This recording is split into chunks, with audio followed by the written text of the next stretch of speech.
Next time మీ salary వచ్చాక మీరు ఇది ట్రై చేయండి. లెట్స్ సే ఇది నా శాలరీ అనుకుంటే దీన్ని నేను 4 పార్ట్స్గా డివైడ్ చేస్తాను. సో నా శాలరీని 4 పార్ట్స్గా డివైడ్ చేశాను. ఫస్ట్ 50% అంటే ఇది 25,000 అండ్ ఇది 30% అంటే ఇది 15,000 రూపీస్ అండ్ బ్యాలెన్స్ 10%. సో ఇప్పుడు ఈ 10% యాజ్ ఇట్ ఈస్గా తీసుకెళ్ళి ఇన్వెస్ట్మెంట్ చేస్తా అండ్ ఈ 10% నా ఎమర్జెన్సీ ఫండ్ కోసం పెట్టుకుంటా. అంటే ఎట్ ఎనీ కాస్ట్ రేపు పొద్దున నా జాబ్ పోతే నాకు ఈ ఫండ్ యూజ్ అవ్వాలి. అండ్ ఇది నా సోకులకు నాకు ఇష్టం ఉన్నట్టు బయటకు వెళ్ళడము, షాపింగ్కు, లేకపోతే ఫోన్ కొనాలనుకున్నా కానీ ఏదైనా సరే నాకు వాంట్స్కి యూజ్ అవుతుంది.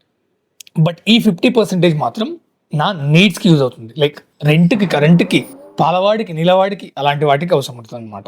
సో ఇప్పుడు ఒకవేళ నాకు ఇందులో తక్కువ పడితే, ఈ నీడ్స్లో తక్కువ పడితే నేను ఇందులోంచి నా వాంట్స్లోంచి డబ్బులు తీసుకుంటాను. కానీ ఎట్టి పరిస్థితిలో ఎన్ని తుఫాన్ వచ్చినా సరే ఇలా ఇందులోంచి మాత్రం నేను ముట్టను.